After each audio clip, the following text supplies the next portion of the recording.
Welcome to the Old Man of Three with JJ Reddick and Tommy Alter, brought to you by 342 Productions. This is episode 220. We got a special episode today. Tim Legler and Jaime Jaquez Jr. Tim and I chop it up for a bit on some teams in the Western Conference. Always love having Legs on. And then Jaime comes on. You and I spoke with him yesterday. Fantastic dude, fantastic player. Also, we've got a draft presented by New Era. Very exciting stuff. What do you think overall of just Jaime and his rookie year? Well, I will say, I'm not going to spoil anything, but you guys have something in common. That's right. That I was stunned by. And you immediately went from hating him when he hopped on the call to being your best friend by the time he got off. But he's had an amazing, it's been an amazing run. I mean, it's like we talk about this with him. He's the perfect Heat player. And if they make a playoff run, which I think a lot of people think that they might, I think he's going to be a big reason why. Yeah. He does give me a little bit of shit, which I always appreciate when young guys give me shit. And also, we now are soulmates because we found some commonality. And Tommy, big news over here at 342. We are co-producing a new podcast with Uninterrupted with LeBron James. Very exciting. Pretty big co-host, I would say. Very exciting. This podcast is called Mind the Game. This will be different from the Old Man and Three. I want to be very clear on that. This is a different podcast. It is a basketball conversation between LeBron and I. We may occasionally have a third person on the show, but it will be basketball-centric. No narratives. This is an X and O show. This is a show for the fan. It's a show for casual fans. It is a show for the hoops nerds. It's a show that LeBron and I wanted to make together because we wanted to watch it. Like literally, we want this for the game of basketball. The show is operating at an extremely high level. Like we've talked about this already a bunch. The whole, Jason, Kylie, Richie, everyone here has. This is something I think if everybody does it right, if both companies do it right, that will create a collaboration that has never existed in this space, hopefully. And I think the first episode, showed that. And that. I mean, the great thing about it too, Tommy, and I've said this to a couple people, the first episode is barely a surface scratch. We've already recorded episode 2. I'm recording episode 3 and 4 in a few days. These are fun, nuanced, deep dives with some high level, big picture stuff as well. Just really fun to chop it up with Bron. You know what's cool is like from the beginning of this show, we've had every like 4th or 5th guest we've had on has talked about that encyclopedia in his brain. Yeah. I think tomorrow was the first one, but it's like every once in a while somebody does it. And then when you see it in real time and you see him start basically diagramming this stuff in real time, you're like, oh yeah, like what they were talking about is actually how he is. Super fun. Again, Mind the Game podcast. You can find it on YouTube. At Mind the Game Pod and across any social channel. We're putting up our breakout clips like we do with the Old Man and Three, and it's all across the board, every social channel, Mind the Game Pod. Before we get to Legs and Jaime, I just want to do our DraftKings Sportsbook segment right now. Friday night in the NBA, tonight in the NBA, some big games. Indiana plays Golden State. The New Orleans Pelicans play the Miami Heat. And look, Tommy, I'm well aware that March Madness is happening right now. Big tournament, women's college basketball, men's college basketball. I feel like the NBA sometimes gets lost in the sauce a little bit over these 2 weeks, but some major playoff implications across the board for the next couple weeks. Pelicans, Miami. I was at the game last night in Philly. And watch the Heat lose. Man, it felt like this team had turned the corner, and they're now sitting in 8th place. They still, as of this recording, have a 4-game lead in the loss column over the 9th place team, the Chicago Bulls. Indiana right now up on Miami in 7th place, but they are also looking at a play-in. Then in the Western Conference, Pelicans sit at 5th. Man, they are creeping up 15-5 over the last 20, and Golden State in 10th. Overall thoughts, just in general, any questions you have about all these teams? Well, I want your thoughts we haven't really talked about it today. I want your thoughts about the game last night because it was a big win for Philly. Obviously, it's a game they needed badly. But on both of those teams in particular, Maxey has been averaging 27, 5.4 assists, and 57% true shooting in the 17 games with no Joel. He's been awesome. Are you surprised that Philly's been able to sort of hang on in this way, and then also just diagnosing with Miami in particular, they're 4-6 in their last 10. I know everyone hasn't been playing, but like why this has been happening? Yeah, I would say I'm not surprised that Philly has been able to weather the storm. I guess I'm more surprised that Indiana really hasn't taken off and separated themselves and gotten into that 5-6 spot, which of course Orlando has. Yeah. Orlando's playing as well as anyone in the league over the last 10 to 12 days. I'm also surprised that Miami has not played well. The thing with Miami, look, I've called a number of their games. I've talked this a little bit on the broadcast. Their shot profile is not great, regardless of who plays. They don't take and make a ton of threes. They don't take and make a ton of shots at the rim. They shoot a lot of paint area shots that are non-restricted, and they shoot a lot of middies. That's their shot profile. It's so important for them that Jimmy Butler gets to the free throw line. I mean, that's like the harbinger for their success because of their shot profile. To create efficient offense, and he's a great free throw shooter, he needs to get to the line. And I don't know what the stats are today. I know the last game I called, they were 18-6 when he shot 9 or more free throws, and they were 7-16 when he shot 8 or less. Like Jimmy Butler's aggressive, I know he didn't play last night. Jimmy Butler's aggressiveness is so important for this team. And look, I'll say it again, and I'll repeat this until they get eliminated from the playoffs. Like at full strength, with all they've been through this year, Spo feels like this is built them for the playoffs. The lack of continuity has actually allowed a bunch of guys to have a bunch of different roles. They all understand the roles when everybody's healthy. They're still going to be tough to beat in the playoffs. For Indiana, it's very simple. Halliburton hasn't been as good. Like he hasn't shot well. He hasn't scored as well. We knew they weren't going to be great defensively. They're relying on him to be an efficient offensive player. And since he came back the second time post All-Star break, he hasn't been very good. Yeah, he hasn't shot well. I mean, he's still averaging a shitload of assists, but in terms of the shooting, I have a question with these three teams right now. Trying to avoid Boston, the sense of urgency, as we get into this a little bit with Jaime with the seeding stuff, but when you start to pay attention to this, it feels like in particular this year in this conference, knowing like you don't want to be the 8th seed, right? Play in or not, you don't want to be the 8th seed because you don't want them in the first round.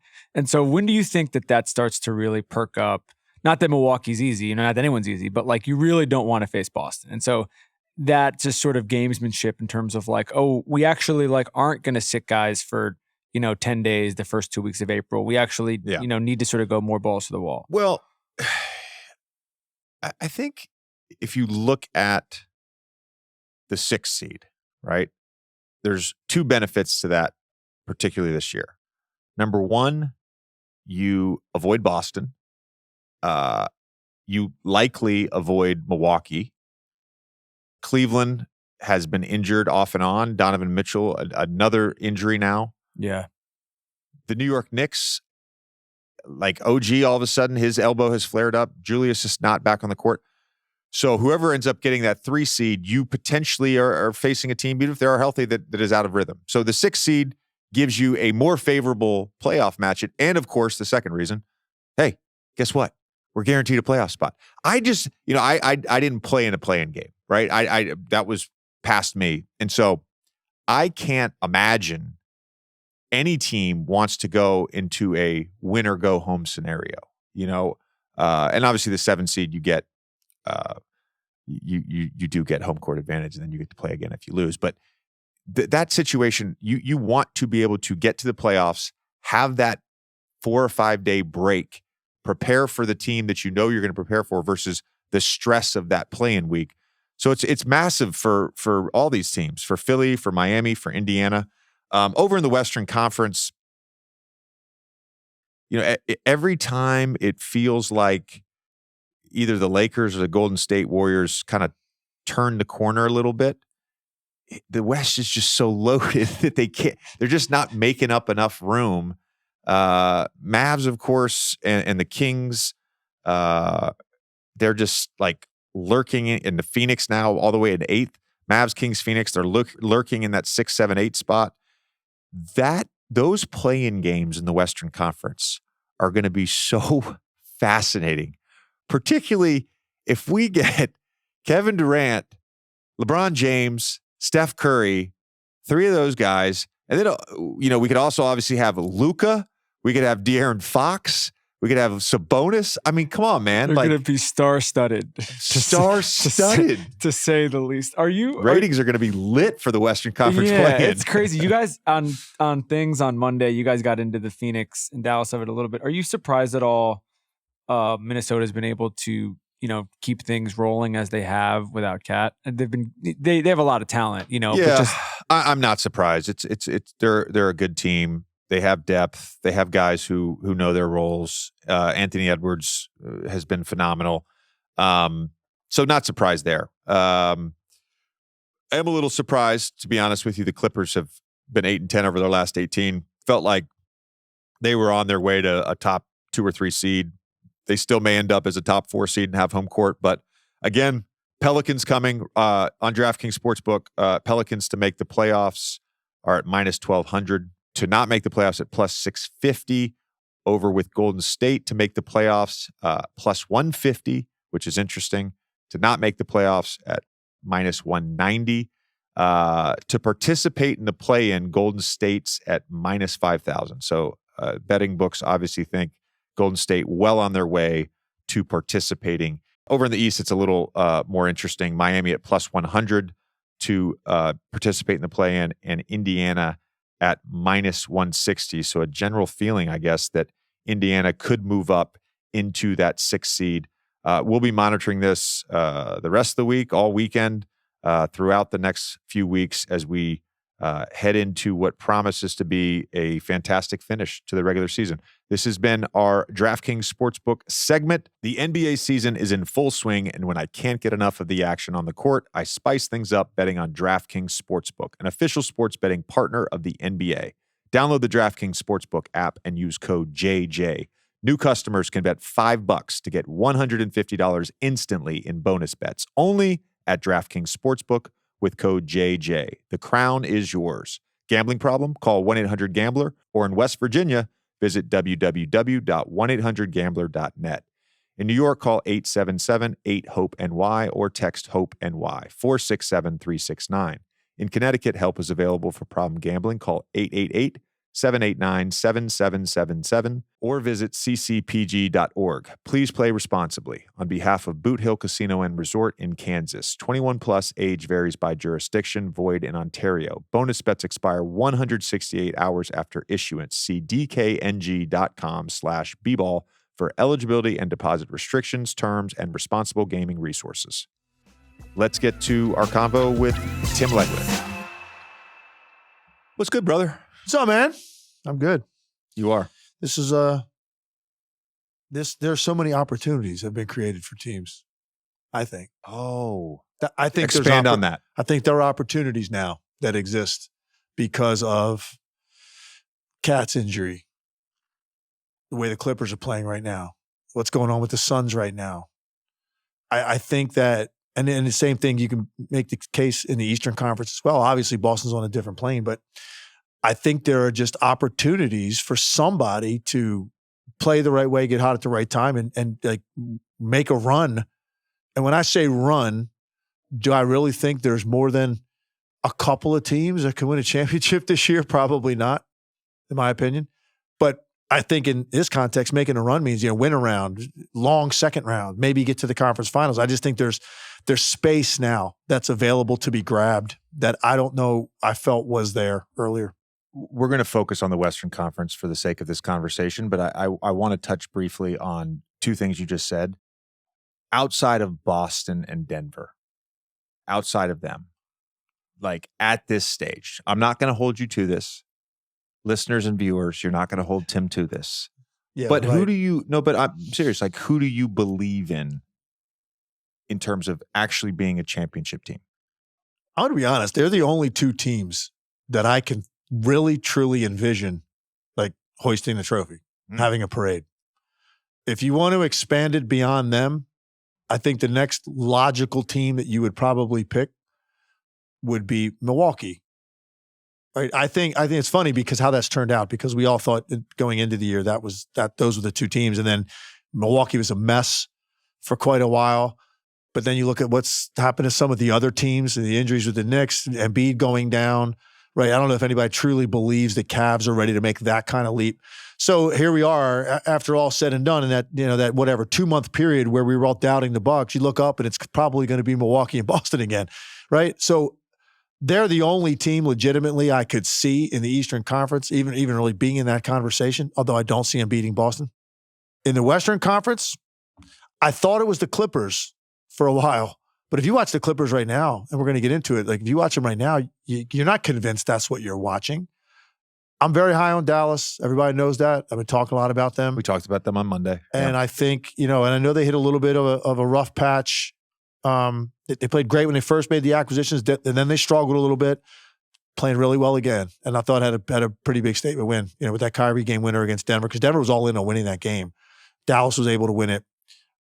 Dallas could. I think the key is avoid Denver, and in the East, avoid Boston. Get out of their bracket, and you got a chance to be playing in that last round in your conference. And I think Dallas, for me right now in the Western Conference, I like Dallas as much as anybody else that's not named Denver. That's a bold statement. Yeah. I like that. Yeah. I like that. I like OKC.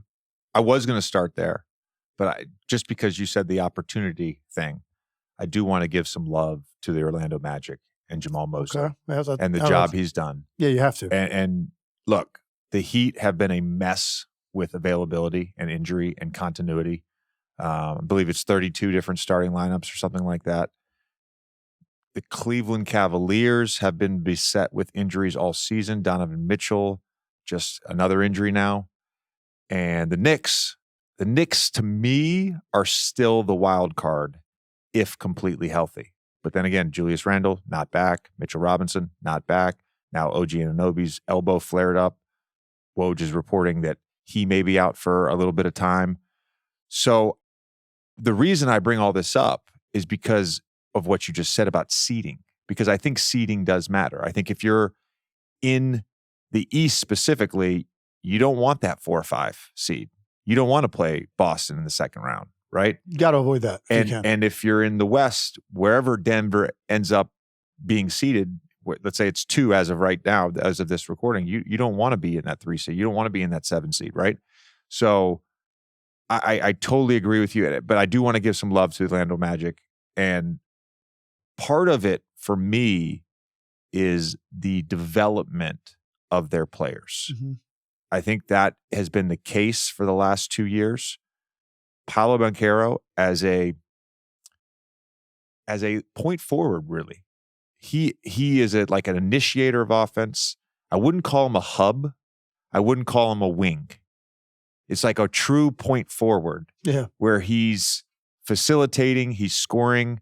I'm amazed at his age and his like experience level. 1 year at Duke, rookie last year, second year this year.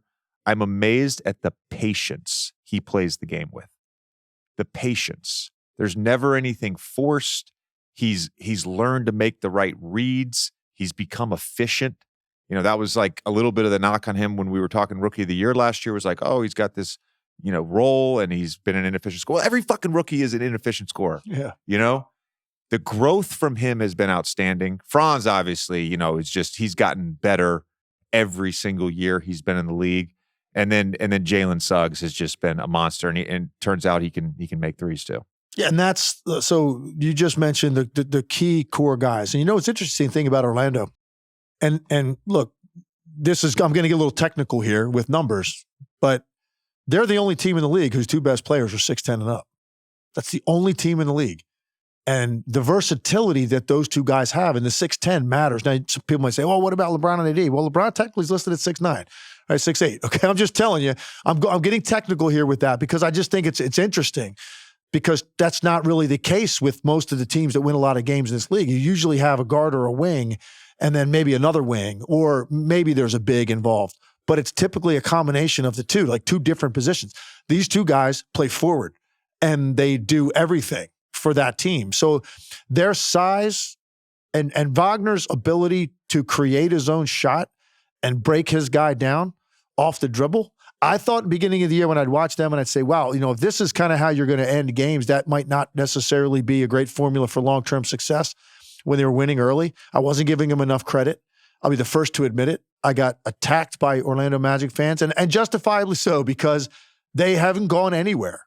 And I've been really impressed by it. Suggs, the same thing. And I defy you to find just about anybody in the league, JJ, that expends more energy with his on-the-ball defense and fighting over screen defense as a guard than Jalen Suggs.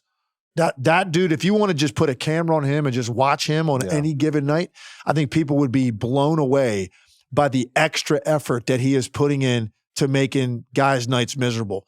You just don't see that, multiple fighting over from a heavy minutes guy. I agree.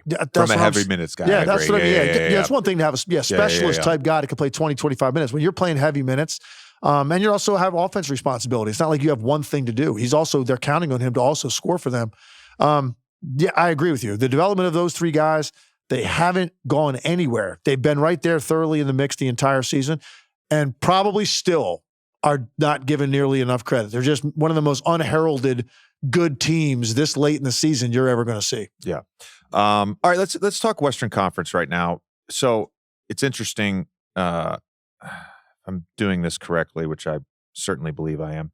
There are 4 teams that have both a top 10 offense and a top 10 defense. A point of discussion on a previous podcast that we had was how good do you need to be defensively if all these offenses are so elite? Yep. And I think we both agreed by the end of the conversation, certainly if you look at the history of both finals teams and champions, you need some sort of balance, right? So let's say Minnesota, right? Minnesota has the best defense in the league. I believe they are 18th, if I'm not mistaken. Yes, 18th offensively. 4 teams. Boston, obviously. The other 3 teams are in the West. Oklahoma City Thunder, Denver Nuggets, and the New Orleans Pelicans. So we have talked recently about the Mavs, the Suns. Stephen Nikiaside gave some love to Denver the other day. I would like to focus on the Oklahoma City Thunder, the New Orleans Pelicans, the LA Clippers, and the Kings for today. All right? The NBA season is in full swing, and when I can't get enough of the action on the court, I spice things up betting on DraftKings Sportsbook, an official sports betting partner of the NBA. Right now, new customers bet $5 and get $150 instantly in bonus bets. Big game on Friday night between the New Orleans Pelicans and the Miami Heat in what will, of course, have major playoff seeding implications. North Carolina listeners, don't forget, DraftKings Sportsbook is now live in your state. Download the DraftKings Sportsbook app and use code JJ. New customers can bet $5 to get $150 instantly in bonus bets. Only at DraftKings Sportsbook with code JJ. The crown is yours. Gambling problem? Call 1-800-GAMBLER or in West Virginia, visit www.1800gambler.net. In New York, call 877-8-HOPE-NY or text HOPE-NY 467-369. In Connecticut, help is available for problem gambling. Call 888-789-7777 or visit ccpg.org. Please play responsibly.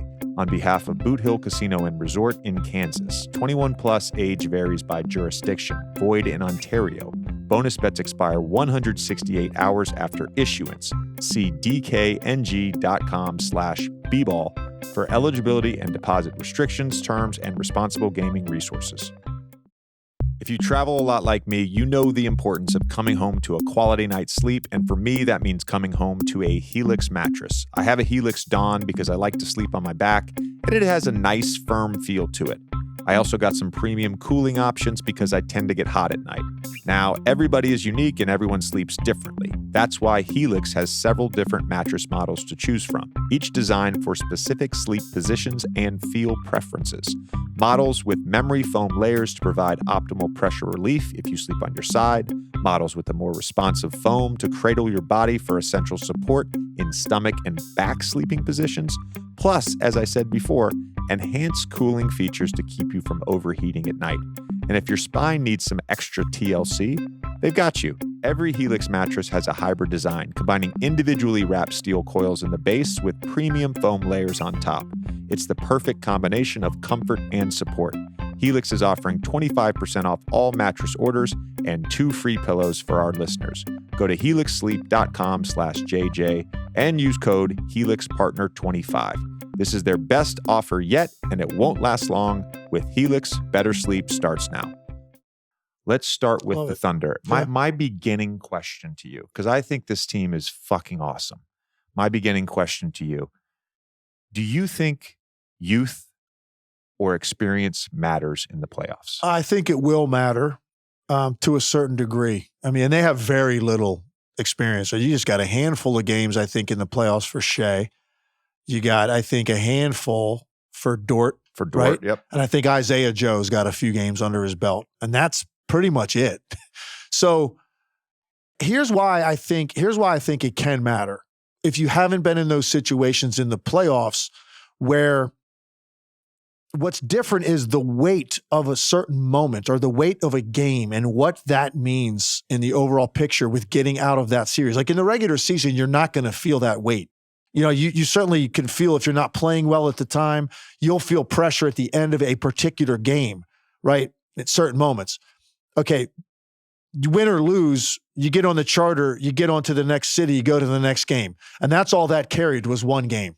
That's all that carried, whatever happened in that pressure moment. It's not the case in the playoffs, right? These things are cumulative as the series goes, and there are pivotal points within series that can turn them. They're series-defining moments. I do think it helps to have some experience navigating those kinds of situations collectively. I do. One thing that they have going for them, they have a style of play offensively and a lead player that I don't think is going to be phased too much by anything that he's going to see in Shai Gilgeous-Alexander, right? And their style of play, the continuity they have together, that's something that they can certainly hang their hat on. But look, to say that it just doesn't matter at all, to never be in that 2-2 situation, fourth quarter of a game 5, one possession game, 3 minutes to go, to navigate that and the weight that you're going to feel of what that could mean and the impact on winning or losing that series, I do think it matters. I don't think it's something that I would dismiss a team and say you got no shot to make that run, just because of that. But I also don't think you can say, oh, no, it doesn't matter whatsoever with a team this young that collectively has this little playoff experience. The thing with Shai is he does have a little bit of playoff experience. He doesn't have the playoff experience of being the guy. Mm-hmm. And I said this a few weeks ago. I am so fascinated and intrigued by how he is going to play in the playoffs, Mm-hmm. because I think one of the key developments to his offensive game has been the development of the counter. This motherfucker has a counter for everything Mm-hmm. now. And we talk all the time about players with no holes in their game. I don't think Shai has a hole in his game, right? He's hitting threes now at roughly 38%. His off the dribble game, mid-range, his drives, he creates free throws, limited, but he's been an elite post-up player when he has gotten those opportunities against really anyone, not just mismatches. So watching him in real time as the guy and him figuring out the counters and the reads, that's going to be one of the most fascinating things to me about the playoffs. Clippers recently, Paul George said, right now we don't have an identity, which I don't really have a problem with, because I think within a season that happens all the time with teams. Yeah, I agree. You find an identity, you lose an identity, Yeah. you refine your identity, and your identity can shift 4 or 5 times in a season. This is who we are. This is what we're playing. This is what's working. The the thing about the regular season is you're playing all these different teams. I think that's part of the reason your identity can shift so much. You're playing the same team over and over in the playoffs. When I look at the Oklahoma City Thunder, they have an identity to what they do offensively. And it starts with driving the basketball. Right. They are number one by far in terms of drives per game.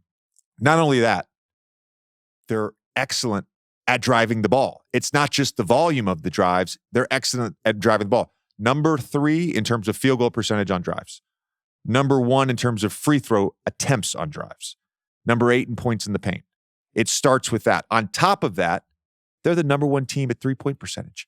Dude, I was looking this up today. Outside of Giddey, this is their rotation, right? Jalen Williams, 45%, Dort, 41%, Chet, 39%, Shea, a little over 37%, Isaiah Joe, 41%, Cason Wallace, 42%, Aaron Wiggins, 48%, Kenrich Williams is in the high 30s. Jalen Williams, the center from Arkansas, is almost 37%. Like, outside of Giddey's they only have weak link. shooting, Yeah. and they have drives, and they have spacing. Their drive and kick game is so fucking good. It's so good. So Shea against a loaded defense, we've got answers to that. That's what it feels like to me. When I see Shai Gilgeous-Alexander, to me, what differentiates him from every other star scorer in the league is he operates in an area of the floor that no one else operates in all the time. He controls from edge of the lane to edge of the lane. If you were to draw a line straight up the edge of the lane all the way to half court, it's unbelievable the extent to which he's able to manipulate the basketball within that parameter. But no matter what the defense does to him, no matter where he's shielded, no matter where he's sent, no matter where the traffic comes from, to your point about the counters, because of his ability to manipulate the basketball and get back centered and then stop at any time with probably the quickest mid-range pull-up in that area of the floor in the league. And this just kind of hit me over watching him probably over the last 10, 15 games. I started watching this guy and I'm like, it's really crazy. If you think about the other like top 15, 20 scorers in the league, like they're all over the place. They'll be on the wing. They'll be in the post some, backing guys down, right? Sometimes they'll get in the corner and a ball screen out of the corner.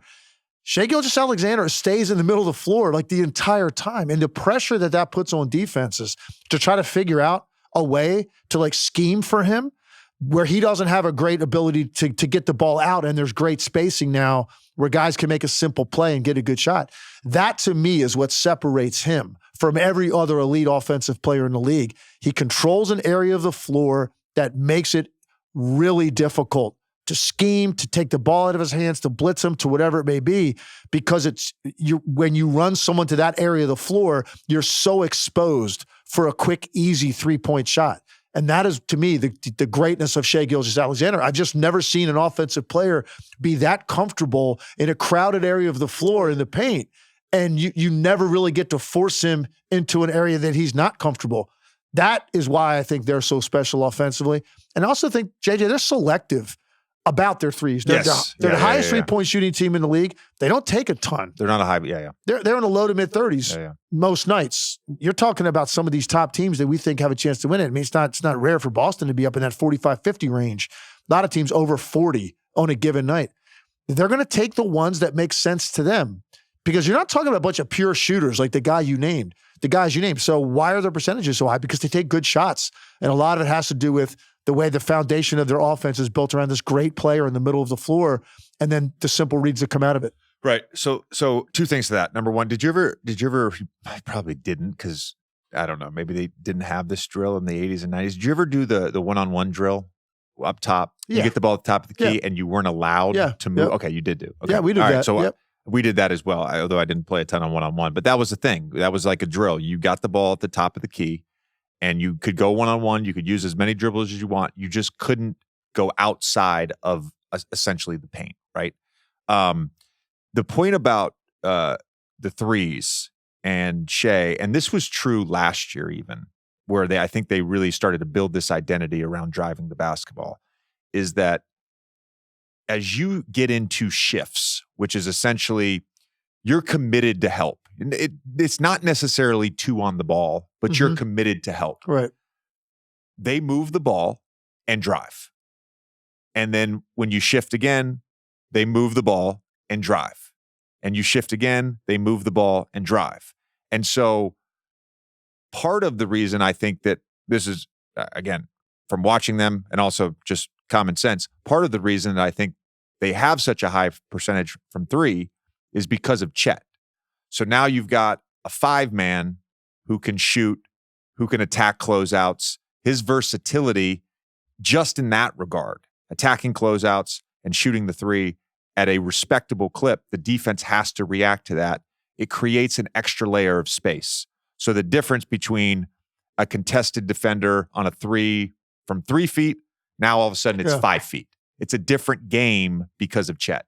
No, I completely agree with that. And the thing I love about Chet, he falls in line with, takes great shots. And that's the thing about Oklahoma City when I watch them play. And this is maybe, there's other teams I could say it about for stretches, but I think consistently with OKC, nothing ever feels forced, ever. Even the stuff that Shea gets. And you're talking about a dude that's averaging over 30 points a game that's going to be a high volume, high usage guy that's obviously has to come down and generate that kind of offense every night.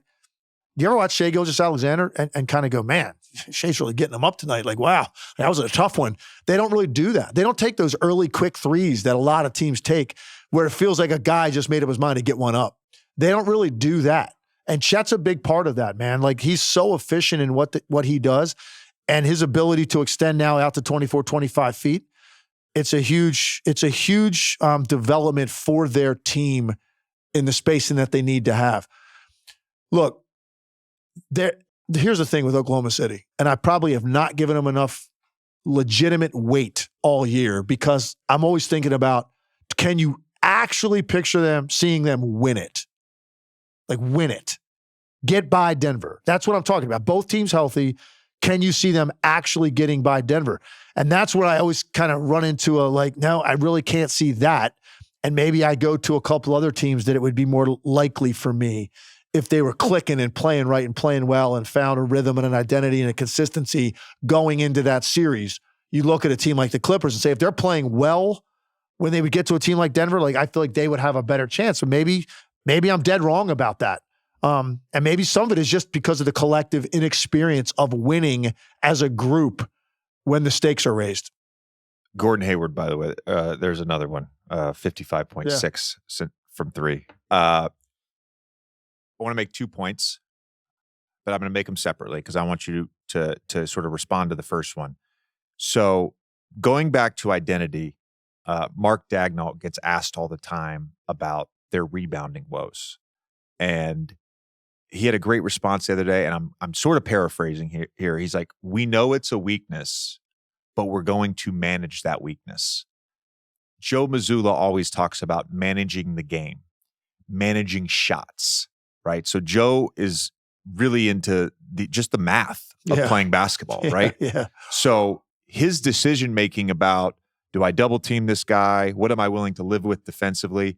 It's based on time and score, and it's based on how the game flow is going. So if his team, and they do a great job of managing turnovers, his team is managing turnovers, they're getting up the right type of threes, they're getting to the free throw line, and they're winning by 7. Well, why would I double? Because we're managing the shots, we're managing the game.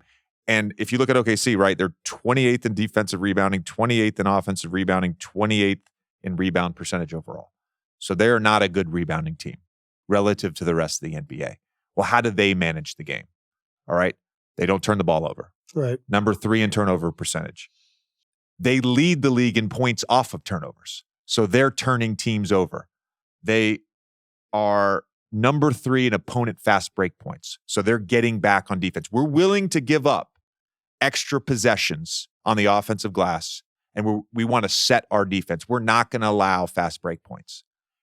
So you combine the free throws on the drives, you combine the percentage of makes on drives, you combine the 3-point shooting, the good shots, along with we're going to turn people over.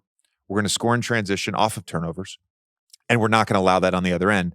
That mitigates, just mathematically, it mitigates some of the rebounding woes. No, completely. Well, listen, you're going to have to counter, and every team's in that same category. You're going to have to counter whatever your weakness is. You have to counter it with something. You have to find a way to make up for that and offset that. And one way, it certainly helps you, is being able to score at such an efficient rate that you're constantly balanced defensively to not allow the early stuff. Yeah, you might give up some second shots, and they're going to because of the way that they play, the way that their personnel is set up, like the lack of depth of bigs on that team. That's the way that they're going to be subject to that and vulnerable to that. But the other things that they do prepare them to be able to withstand that. Where on a given night, that's not going to be their undoing. It won't be because they do so many other things well. And I think that's a very smart approach by their coaching staff, something they're going to probably have to address going forward. You got to shore that up, but they do so many other things well that that's not going to be like their Achilles heel, that's ultimately what they can't survive. Yes, correct. Now, in a potential matchup with a given team, right, that creates a lot of second chance points, that also doesn't turn the ball over. Like, again, you have to play this game where you're managing it in a certain way. It potentially could come back against a certain matchup in the playoffs, right? I think that there's a certain group of people on NBA Twitter that love Jalen Williams and understand how good Jalen Williams is. Yeah. To the casual fan, and again, I've said this 100 times, I have nothing against casual fans. I want to be entertained too. All right. I am a casual NFL fan. Okay. I don't deep dive on the NFL. It's fine. I love when somebody says, I'm a hardcore NFL fan. But I love when somebody says to me, oh no, that such and such linebacker or that safety, like he's fucking awesome. Yeah. You know what I mean? I'm like, oh, okay. Right. Now it makes I'll sense take why your that word team's for so it. Yeah, good. All right. right. It's good. I want to tell you something. Jalen Williams is a star. Mm-hmm.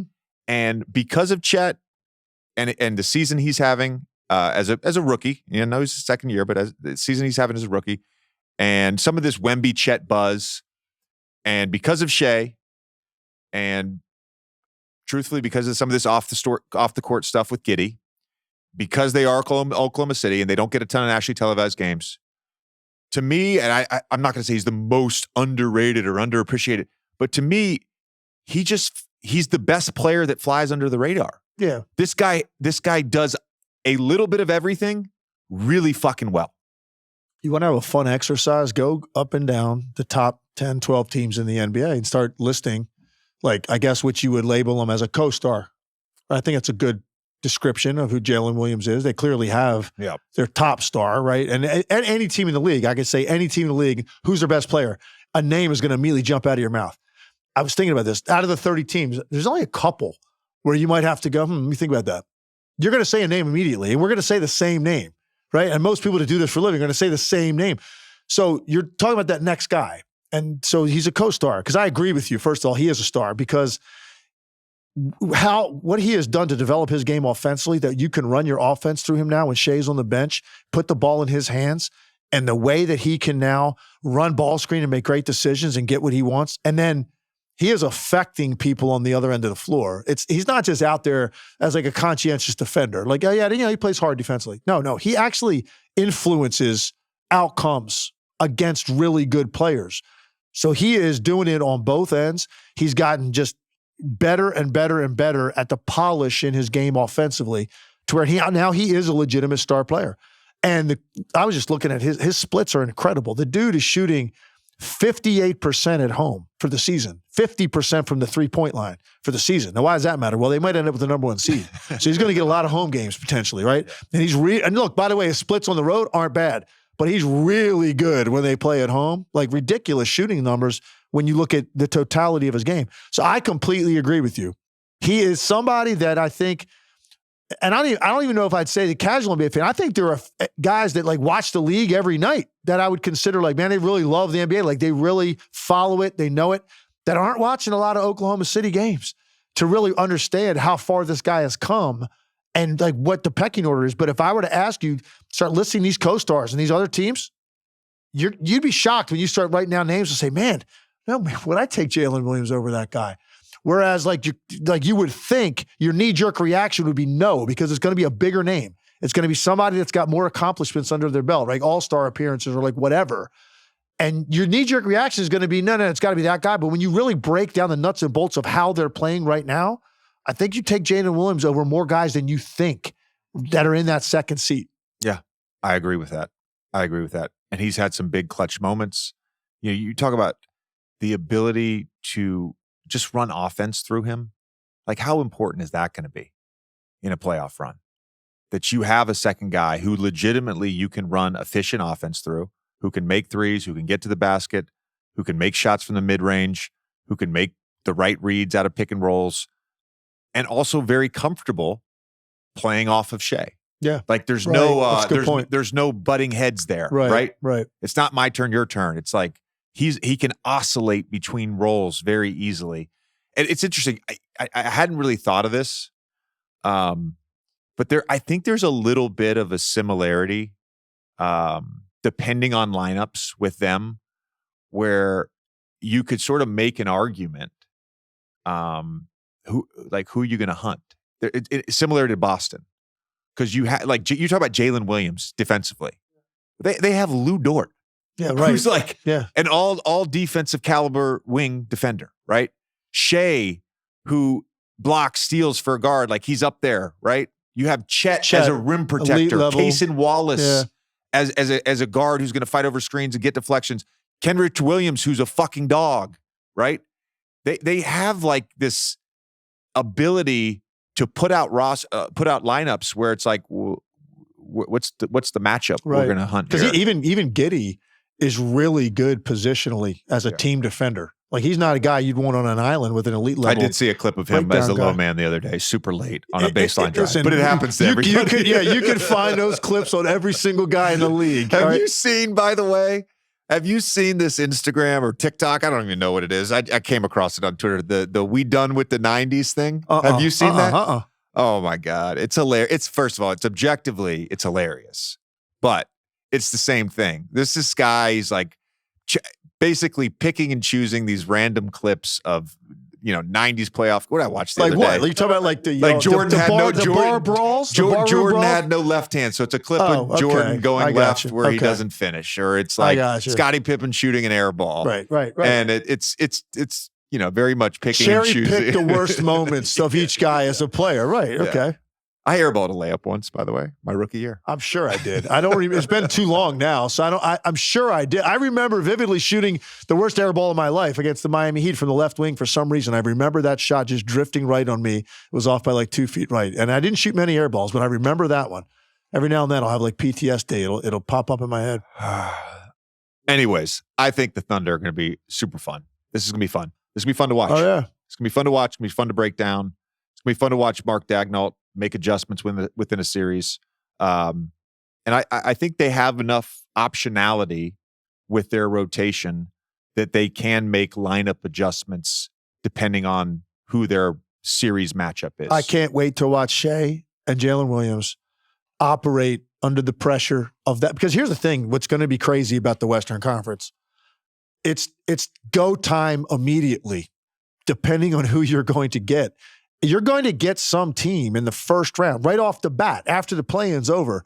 You're going to get some team that's got some serious top-tier talent that just survived the play-in, and now here they come. And you got this young, inexperienced team that might be a 1 seed, maybe they're 2, whatever they end up.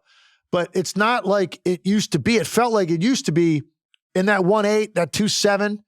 Like, you know what? You might get a matchup every now and then that could have been tough, but for the most part, you kind of knew who's escaping that. This is going to be different this year. Like, who that might be. Is that going to be a Phoenix team with all kinds of talent who right now are kind of dead to me the way they played on Sunday? I can't possibly eviscerate them enough after what I watched on Sunday, but I'm just saying they still have that level of talent in the roster. Maybe you get a Dallas. Maybe you get a Lakers coming out of the play-in, and that's who you have to play right off the bat in the first round. So it's going to be a wild, wild ride, and I can't wait to watch Shea and Jalen Williams in particular navigate that. Think about this for a second. As it stands today,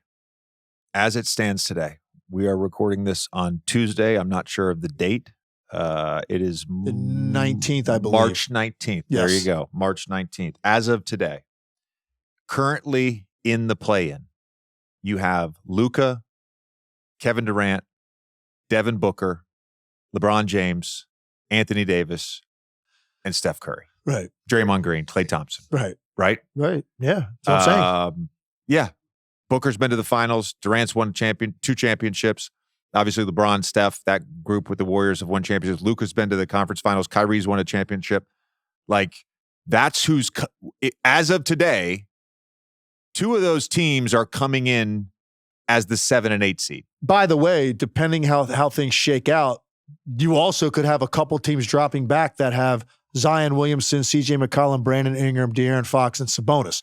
So if those are the teams that somehow slip up, a guy gets hurt, and they not so much, I think the Pelicans, I think they're going to be safe.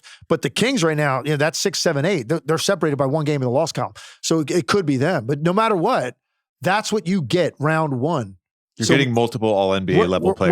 We're gonna get the most compelling first round that any conference, I think, has ever seen in the NBA in its history. The first round in the West this year. 2015 was pretty fucking good in the Western Conference.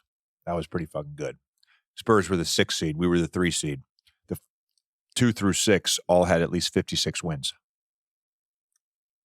I mean, that first round. First round. Those first round matchups were insane. The whole conference was so loaded with their wins. This one's just weird because you're going to have teams that have been mediocre all season that could be incredibly dangerous. I know. Parody. Shout out Parody. Let's move on to the Pelicans because you brought them up. Made the argument today on First Take, and I want to just have this conversation with you. Actually, made the argument outside of the top 4 in the Western Conference. Who's the dark horse that you think can actually win the West? And look, again, this is not saying I think the Pelicans are going to win the West and beat the Denver Nuggets. No, I'm not saying that. I'm saying you can make a case that they are a monster hiding in plain sight. Outside the top 4, I would pick Dallas first. Yep. And I'd probably take New Orleans next. What do you like? So what do you like about their team? One of the things I like them, first of all, I like their depth of guys that impact the game. Yeah. They have guys that have very clear defined roles. And I feel like they fill those roles every night. Like, what certain guys are on the floor to do, and they do it. So I just think the depth of guys that on a nightly basis have a legitimate impact on the game. And that's not always offensively. Some of that's defensively with some of these guys. I like that. I like the way it's laid out. Their depth at each spot. I kind of know when these guys are checking into the game. I know what to expect when they're on the floor. So I like that. I also like the fact that they've got really all 3 elements of the floor covered offensively, where you have to have elite level play, right? You've got a point guard, and I do think CJ McCollum's going to have to have an uptick in his scoring in the playoffs because I think he's been in those situations, and you're going to be able to trust him more. So because right now he's not really doing anything crazy offensively, and they're still winning games. They won 15 out of 20 games. I think that's going to have to change a little bit. But you've got lead guard play at that level. You've got the big long wing that can get his own shot pretty much anytime he wants to in Ingram. And then you've got this unique power player in Zion in the way that he finishes and does all his damage, around the rim. I'll throw Trey Murphy in there too. From 3-point. Murphy's a guy. There you go. He's got up to a slow start coming off injury, but he's turned that around. So you check boxes, and they got it covered, man. There's not really a weakness in an area of the floor for the Pelicans. So I like that about them as well. And they got balance. It doesn't have to be one guy every night that's got to play great offensively for them to have a chance to win. And I like that about them because there's other teams I think that's not the case. Like they're going to have a hard time surviving that. I don't think the Pelicans will have a hard time surviving that. It's interesting. I've been very high on the Pelicans for the last 2 seasons. And even at times where all of or most of their guys were available, particularly let's say the big 3 are available and most of the other guys are available or all of the other guys are available. I don't remember this level of consistency night to night. 15 and 5 over the last 20. They're top 5 offense, top 10 defense in the last 20 games. That's a quarter of an NBA season that they've been a top 5 offense and a top 5 defense. For the season, as I mentioned, one of 4 teams that have been top 10 in both offense and defense. This is probably, in terms of impact on winning, the most engaged I've seen from Zion in terms of he's going to do things offensively that work for the team.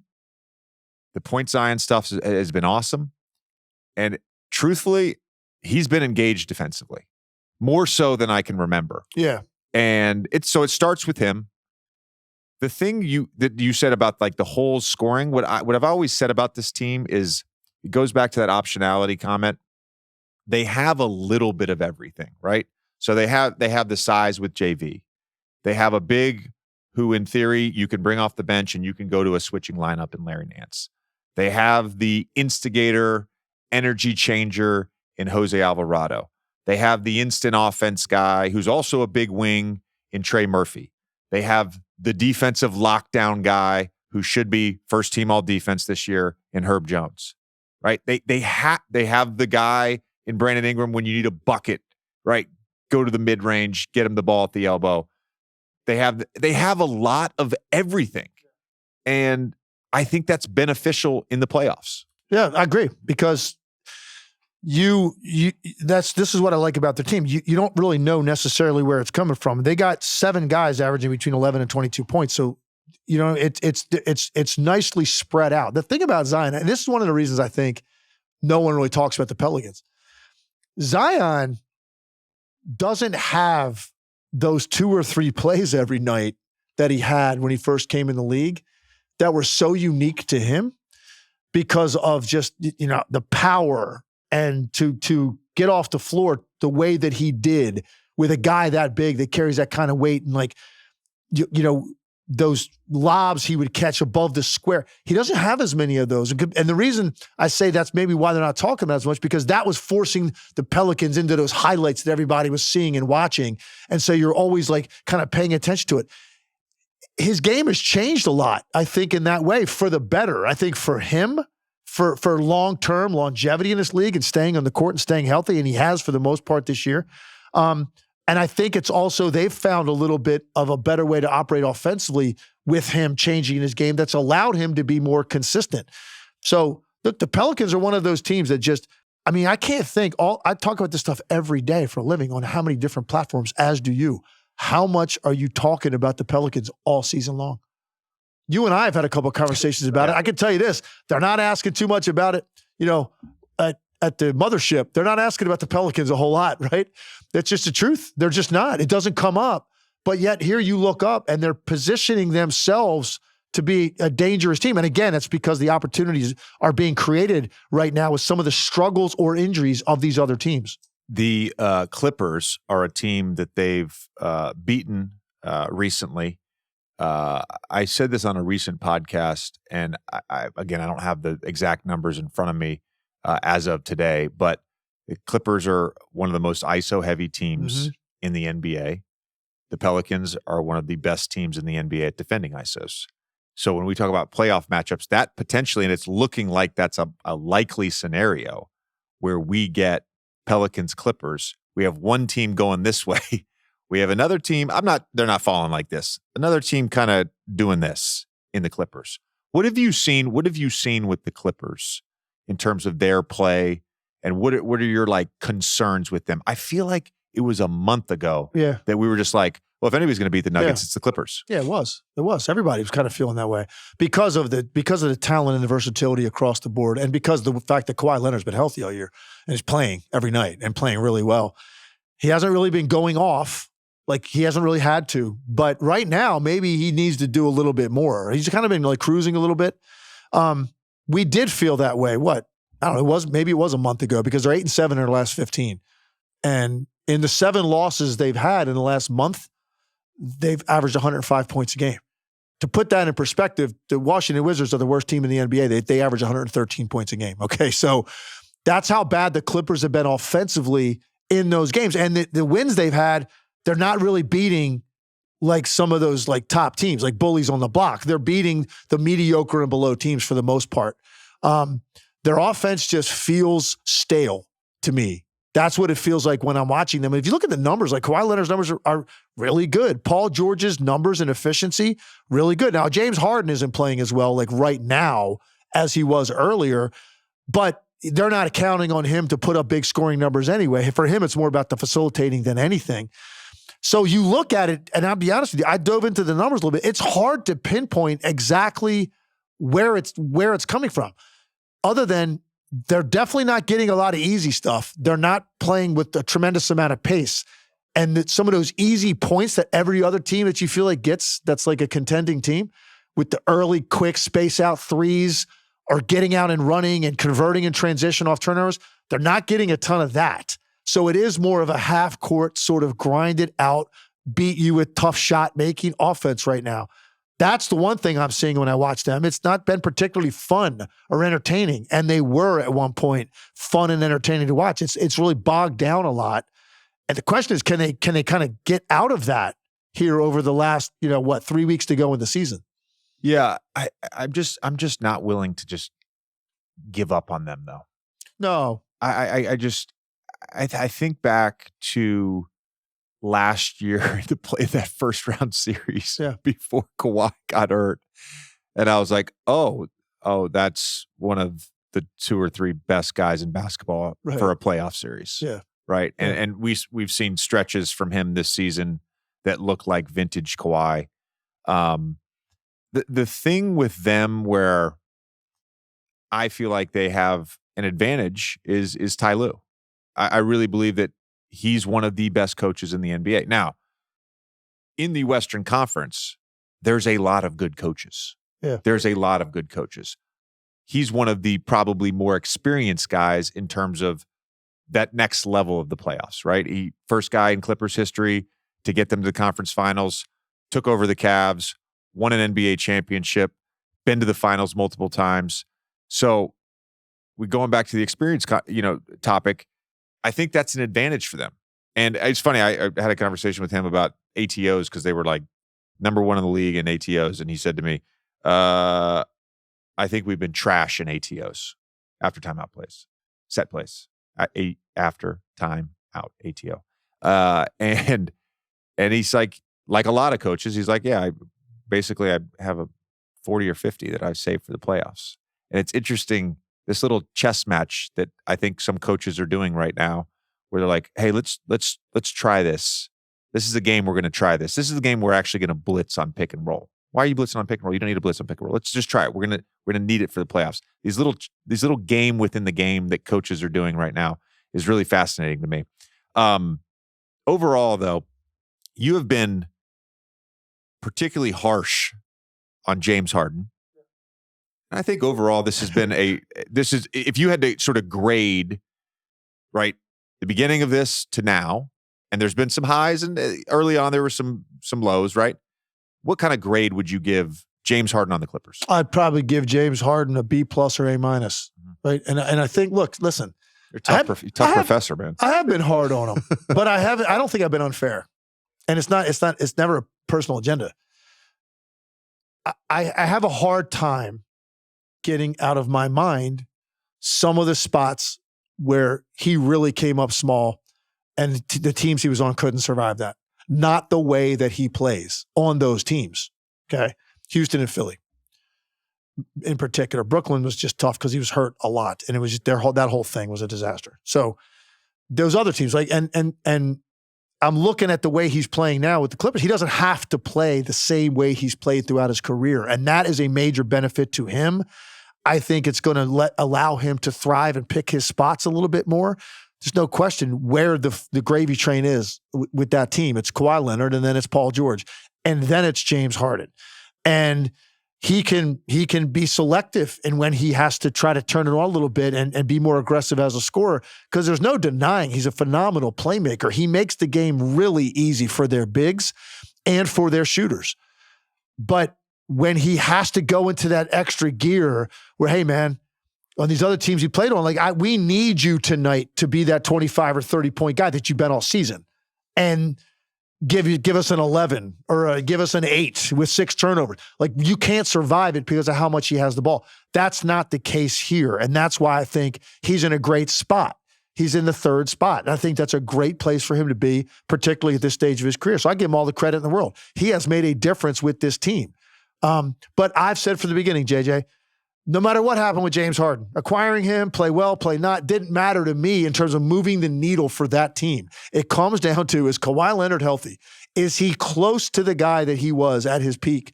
And if he is, the Clippers are a threat. They're a threat. They're a threat in the West. They're a threat to win it, if that's the case. And I think we can all see that he is. Right now, they're not really firing on all cylinders. It's not really because of Kawhi Leonard. Kawhi Leonard looks great. And look, one of the reasons I'm not going to give up on them, and that's a good way that you put that, because I certainly have not said that, and I won't say that. When you look at, I'm big on controlling possessions, controlling the game. Who controls the game the most in the Western Conference? It's Jokic first. I would probably say Luka is second in controlling possession by possession. You get past that, you start looking at Kawhi Leonard, because he still does that. He operates in an area of the floor that is very difficult to defend when he gets into his rhythm from there, and very difficult to scheme for that, because he dominates the middle area of the floor, and he still does because he's so strong. He's always on balance. He gets where he needs to go. And so until I see some sort of decline there, or he doesn't look right physically, the Clippers to me are still alive, because we're all trying to figure out who is going to be the last team standing next to the Denver Nuggets. Speaking of controlling the game, I want to give some love to Domas Sabonis. Yeah. Who just last night had his 50th straight double-double, which is just an insane stat. Just the rebounding aspect alone. Moses Malone for the second longest streak since the ABA merger in 1976-97. Yeah, dude, some nights you go to the boards and they just don't bounce your way, right? You can go every time with the same level of commitment, man, on a Wednesday night and get 18 boards, and then go the same way on Friday night and get 8. You figured one of those would happen, but he's not grabbing boards. He's getting 14. It's like a pretty normal night for him. You know what's interesting too is because I saw this after they beat the Lakers, and he had a fantastic game, super physical. It was very much like, we'll do it in the playoffs. He was terrible in the playoffs last year. Can we just not acknowledge that last year in the playoffs, he was going against Draymond Green, one of the all-time great defenders, and Kevon Looney. And that series in particular was like, there's always a level of physicality. That series in particular was one of the more physical series that I saw in the first round. And it was both teams. And I said this at the time, and everybody thought I was saying that the refs were favoring the Warriors. I was saying the way that series was officiated benefited the Kings more. It benefited the Kings more. Everybody was allowed to grab. Mm-hmm. And you know what? I'll walk some of that back, because I think in some ways it hurt the Kings because they weren't as effective in their dribble handoff game, right? And I look at Kevin Huerter, who by the way got injured yesterday. But I look at Kevin Huerter, someone like that, the toll of having to chase around Clay and chase around Steph and be physical with them. And then on the other end, the Warriors are grabbing and holding him as he's trying to come off dribble handoffs with Sabonis. I think that took its toll. Sabonis, he's an all-NBA player. De'Aaron Fox is an all-NBA player. I guess the biggest question mark, and it's going to be there until this team sort of gets to the second round or the third round, is always going to be, can Sabonis anchor a defense, right? And they haven't been great defensively again this season. They're middle of the pack, basically. That's the big question mark to me. Did Keegan Murray, did he learn enough last year in that first round series? Can he be a little better in the playoffs? Can Huerter shoot well? The one guy I'm not worried about is Malik Monk. No. Well, obviously De'Aaron Fox either. Malik Monk has no rearview mirror. No, that's what I'm saying. No, zero. So, no, I'm not worried about him at all either. And look, he might be streaky at times. He might have a 4 for 15 game, correct. But the next game, I'm exactly right. Yeah. He might be streaky, but it's not going to be because he's overthinking any of that stuff.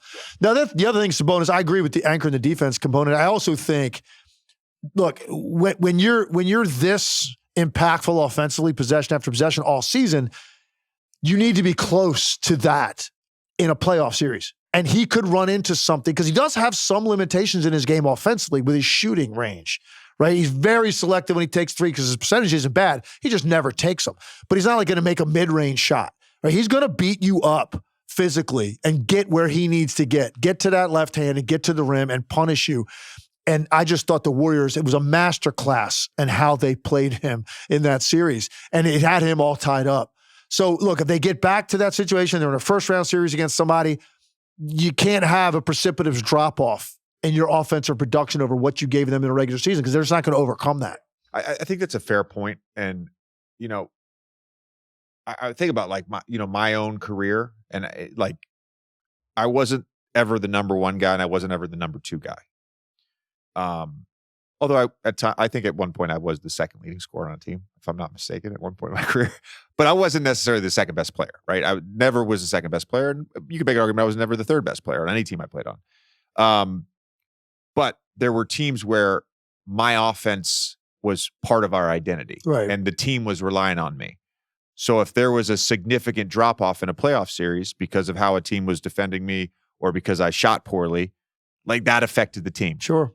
And if you're a star player and your team is that reliant on you, yeah, you can't have a huge drop off. Right. It's going to be tough to win. Yeah. It's going to be tough to win. And that's what he's going to have to answer this year when they get back in that situation with whoever they're matched up against. They're another team, by the way, hasn't gotten much talk at all this year. And you look up, man, and they're right there. And I think it's because of the fact that they had such a great regular season last year, 3 seed, lose in the first round of the playoffs. Now, it took a 50 spot by Steph in a game 7 to do that on the road, but they lost in the first round after being a 3 seed. And so it's almost like this year, a lot of people are just like, okay, you're not going to get the benefit of the doubt. It's nice, whatever you're doing in the regular season, but we're going to need you to win a round, please, when you get to the postseason. It's funny how narratives work. Say it again. Took a 50 ball in a game 7 on the road for the Warriors to get past them. Erased their entire season that they had, right? This great year that they had. But the talk and light the beam and all that, right? That's all we were talking about. And it took that to basically erase everything they did during the season to the point where no matter what they end up with win total this year, it's going to be similar.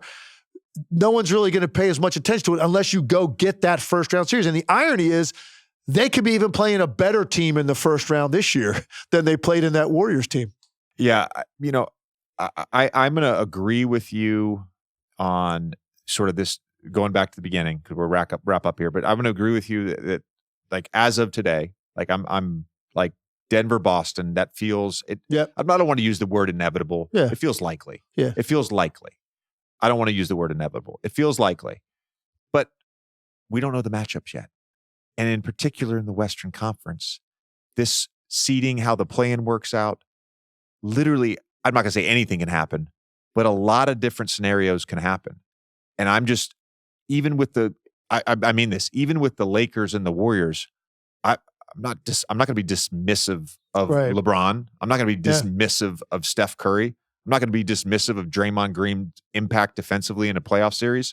I'm not going to be dismissive of Anthony Davis. I'm just not. Every single matchup, whatever it turns out to be, every single round in the Western Conference is going to be fascinating. Yeah, I agree. The only team I'm a little bit getting dismissive of right now is the Phoenix Suns. I'm sorry. That was an abomination against the game. Everybody heard you on Monday. It was an abomination what I watched on Sunday. An abomination. I turned it off middle of the third quarter. Are you kidding me? All right. Always fun.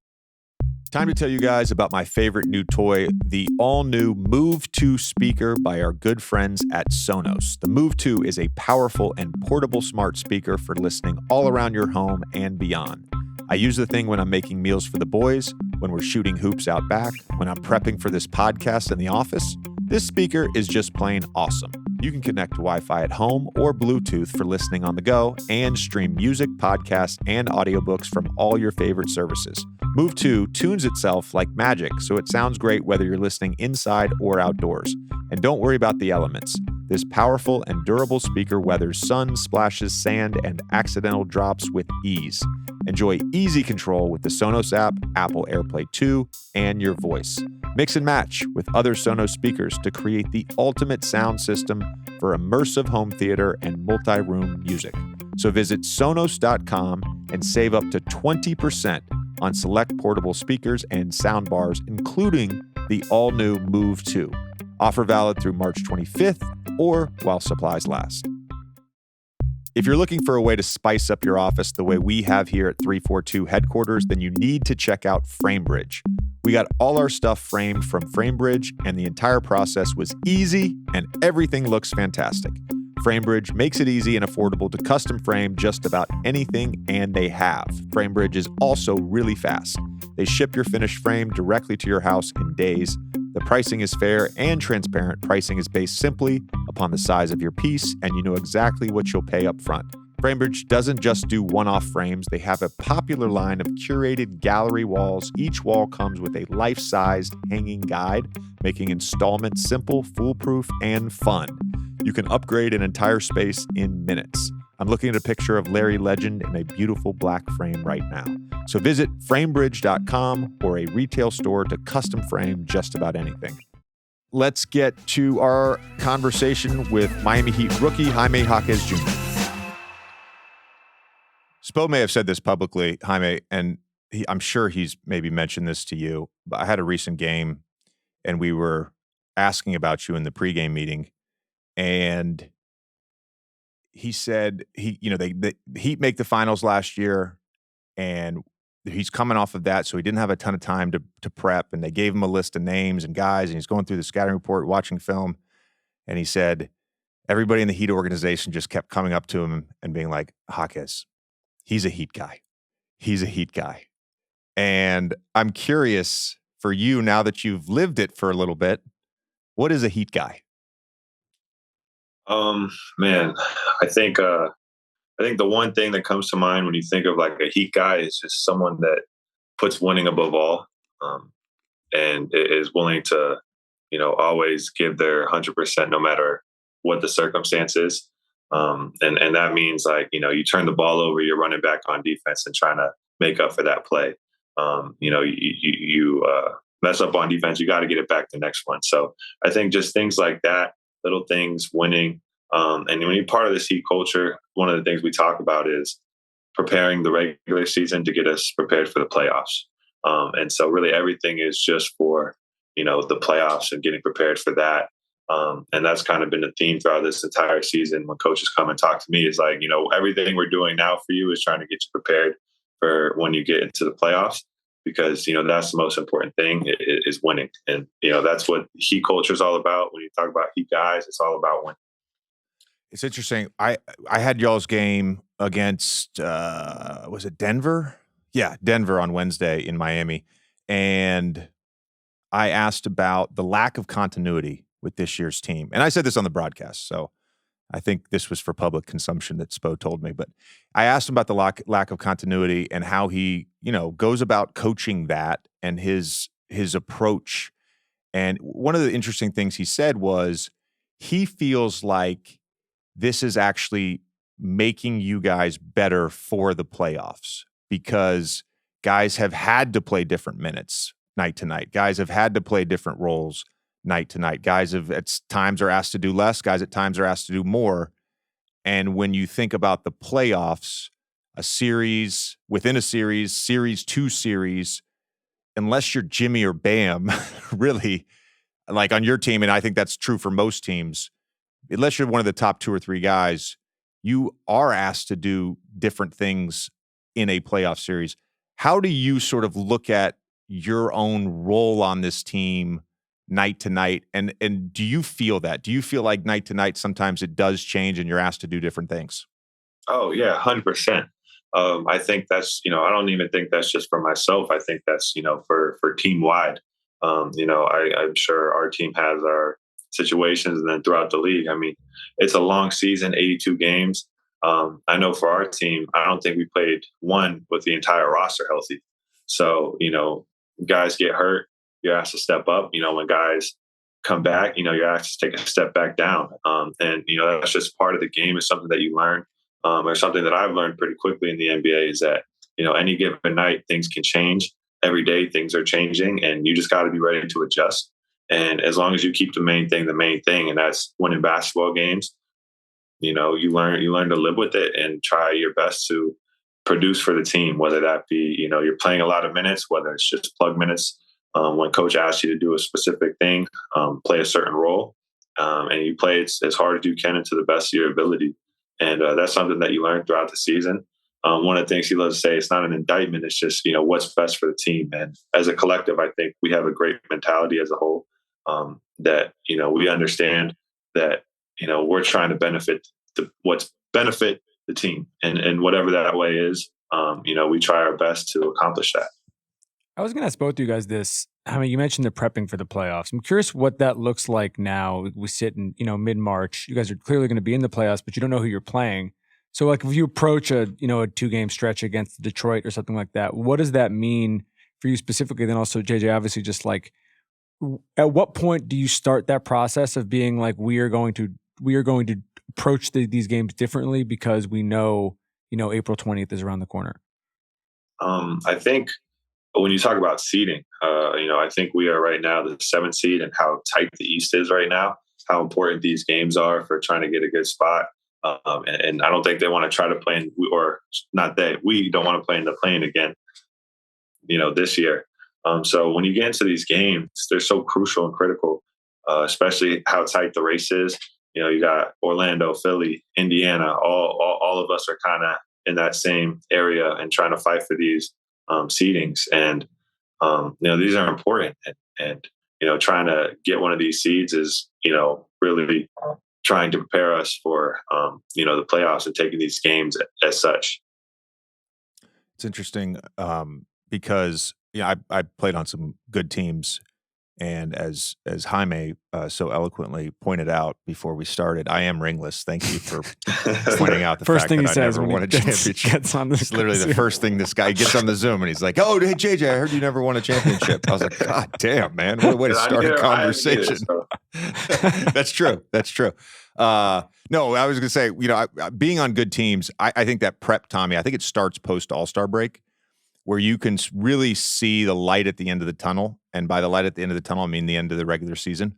And so there's a certain amount of, I think, seriousness that good teams come back with post All-Star break. Now, there's anomalies to this, of course. You look at the Denver Nuggets last year. They basically secured the number 1 seed after beating Memphis in mid-March, and then they rested guys. Their defense fell off. Like, they didn't play well going into the playoffs, and then they went on a great run in the playoffs.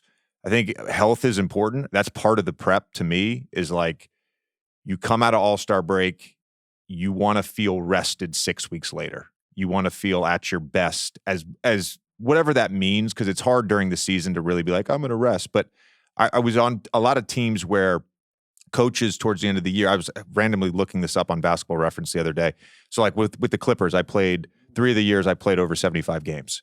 But I remember late in the season, Doc would be like, hey, if we secure this seed, I'm going to rest you, and you're not going to travel with the team the last regular season game at Utah, or whatever it may be. And so health is important. The other thing, and I'm curious to get your thoughts, just because you're kind of in the middle of this right now with all these teams in the Eastern Conference. The other thing, Jaime, for me, was always thinking about matchups, like potential matchups, potential first-round matchups, potential second-round matchups. You mentioned seeding, but a lot of times towards the end of the regular season, you're playing teams that you could then face in the playoffs, whether it is first round or whether it's, hey, this is a contender, we could see them later on in the playoffs. You don't want to give that team a certain level of confidence against you. So you're preparing for those games. I remember in Philly, my second year, we had a late game. It was probably fifth to last game at home against Milwaukee, second night of a back-to-back. And we treated that game in a lot of ways like a playoff game. Now, I think they ended up winning the game, but that to me was like an example of, we could see them in the second round. We could see them in the conference finals. Let's treat this like a playoff game. Are you feeling that at all? Beyond just like, hey, we need to win every game, but in terms of certain matchups this time of year? Oh, 100%. I think that's something that Spo really makes clear to us, when we're prepping for games. He always says this is going to feel like a playoff game, especially when we're playing teams, like Denver, Boston, real contenders for the title. And when we go into those, we treat it as such. And you can tell the intensity is at a high, not only from coaches, but the team as well, and some of the veterans. And it's a great feeling, when you see everyone and that competitive attitude really starts pouring out, and you can see it in everyone's faces how close how close we're getting to that time of the year where everything matters so much. So in the prep and everything, he always tells us, this is what a playoff game is going to feel like. And, let's see how ready we are for it. You're 65, 60. Pat, you're past the 65 game point. You're at game 67. You guys have played 67 games. What's been the hardest thing about your first year in the NBA? Man, that's a great question. I think there's been a lot of challenges, although I think those are also extremely fun. But I will say this, I think the longevity of a season can really get to you. I remember in the beginning of the year, there was a point in time where I thought there was going to be no way in hell I was going to make it to 82 games. So, to make it this far and starting to see the light of the tunnel, I know I can do this now, but I would just say the sheer longevity, just game after game, back to backs, never really getting a break. And it's just basketball, basketball, basketball. I think that it was like a big adjustment coming from college, having 2 games a week. Obviously the season's a lot shorter, but I would just say the sheer longevity was a big challenge in the beginning, and now here I am. But I think this is 60, 68 games, maybe something like that, and I'm feeling a lot better, more comfortable. But the sheer longevity was a big one for me. Did you feel like you hit a wall in January, February? I think I'll say this. I think I was in a really good spot before I got injured and had to take some time for my groin. I was in a spot. I remember talking to coaches. I was tired, but I was like, I'm pushing through. My mental is exactly where it needs to be, and then I get a little break. And then, talking to some of the coaches, you don't realize how much basketball you miss when you get hurt for that long of a time. It may be a week, but it feels like months. So coming back is, for the first time was an adjustment for sure. Trying to get back into everything, trying to find a groove again. I think that's something that everyone's got to go through at some point in their career. It's just trying to adjust and figure out how you come back from something like that. I'm 100% now. I'm trying to find my groove again, but I think it was definitely a challenge for sure. Did you ever miss a game at UCLA? I think I missed one game. The thing I always found, there was 2 things that I found when I would miss games because of injury. Number one, I would feel a real sense of guilt. And it was the strangest thing. I would literally feel, I could rip my hamstring, which I did a few times. And I would feel guilty about it. Like I'm not out there. Yeah. You mentioned missing the game, and I certainly felt that. The other thing that I felt was like, sometimes it would take a game, sometimes it might take 2 or 3 games, but like, even if it is only, let's say 2 games you miss or 3 games you miss, that's a week to a week and a half off of basketball. And it's really hard to just jump back in and be perfectly back on rhythm. No, 100%. And like you said, feeling guilty for missing. I completely understand where you're coming from. Especially myself, missing games is not something that I'm really accustomed to. So when I'm not playing, it definitely feels like, you're missing something and you want to get back so fast. But at the same time, you got the trainers telling you in your ear, slow it down. Your health is the most important thing. Caleb gave me some great advice too. He's like, listen, take as long as you need to get back healthy, because the last thing you want to do is make anything worse. That's a fact there. Who taught you your footwork? I would say I would just do a lot of, I don't know what you call it. I would just go to the park, honestly, when I was a kid and just imagine myself in big moments. And I would watch Kobe Bryant, his work on the low post and the block, and just so I'd go watch YouTube. And then I go to the park. Say that. I fucking knew you were going to say that. I just go to the park and then just try to do it. I mean, my dad was a huge help. I had trainers later in my career, but pretty much my base knowledge of basketball fundamentals came from watching, my dad obviously was my coach, and then watching YouTube on Kobe and guys like Melo, DeMar DeRozan, and just go down to the block and try to imitate whatever they were doing. I think what's crazy is there's a lot of guys that historically have had great footwork and been great athletes, but historically there's been a lot of guys that have had great footwork, and they aren't the best athletes. And the footwork essentially is their superpower and it's their advantage. What's interesting about you is you're also a crazy athlete and you have the footwork.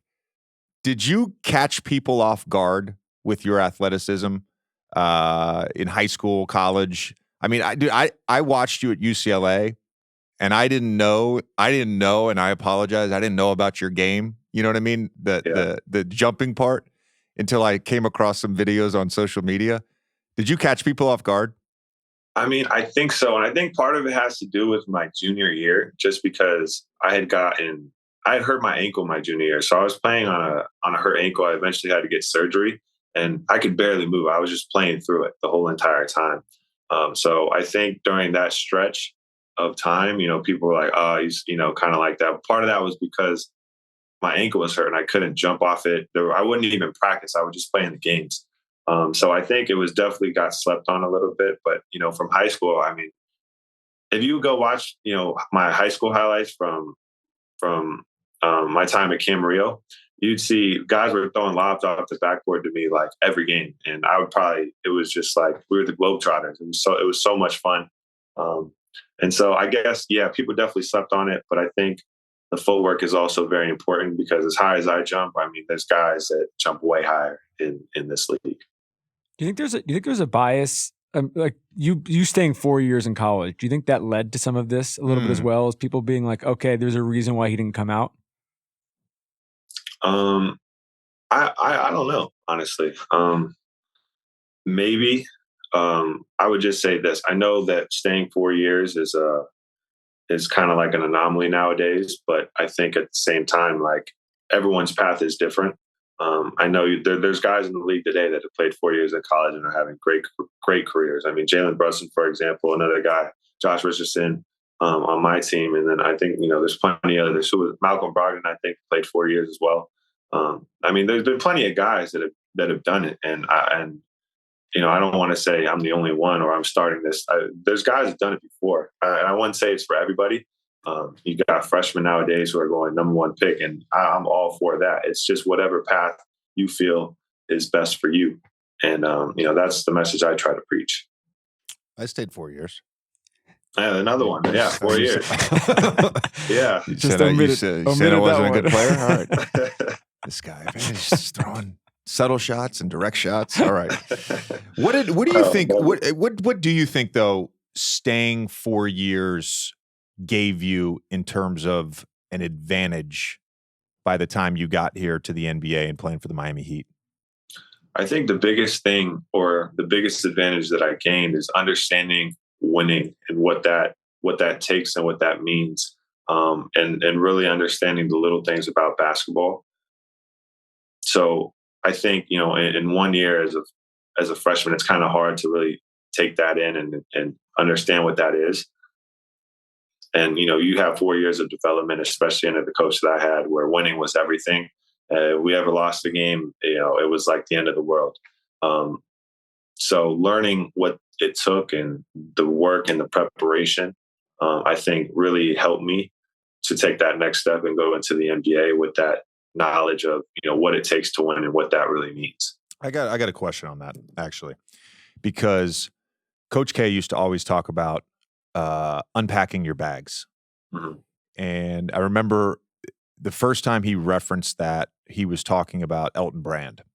And Elton came in as a freshman, had some success. There was a lot of buzz about him. That class, I think William Avery left after his sophomore year. Elton left after his sophomore year. Corey Maggette left after his freshman year. This was all 99. It's the first time anybody had left Duke early.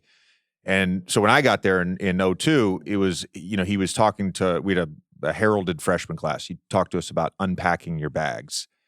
And all that meant was that you're sort of all in to your time, whatever your time is. My time was 4 years. Your time was 4 years. Some guys, their time is a year. Some guys, it's 2 years. But while you're there, unpacking your bags.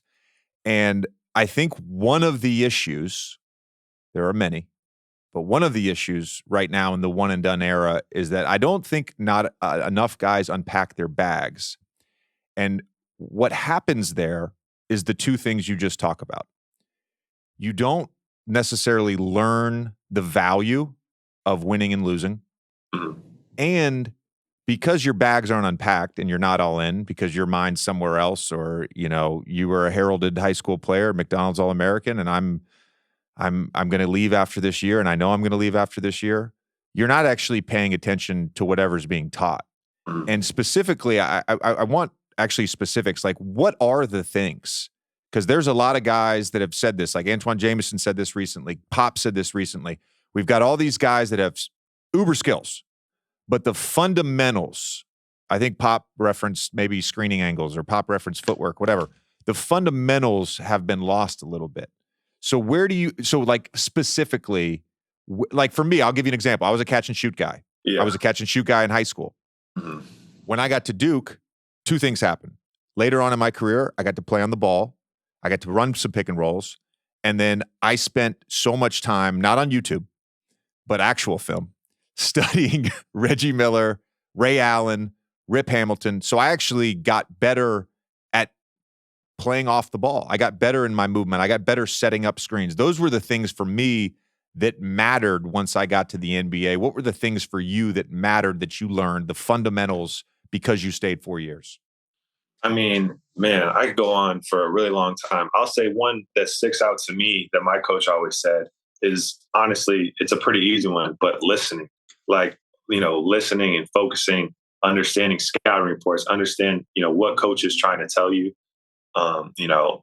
not how he's saying, but what he's saying, things like that. And then, I mean, defensively, what it means to, stunt in the gap and get back out to the corner, being help without giving up open threes, understanding what the low man is, offensively understanding spacing, how to get a great shot, understanding the importance of just swinging the ball once or twice and how much that opens the floor. I mean, understanding, boxing out, rebounding, the importance of the game within the game. Like, all right, if we win the rebounding battle, they're a great rebounding team, and their offense relies heavily on offensive rebounds. Okay, that's something that we need to take away.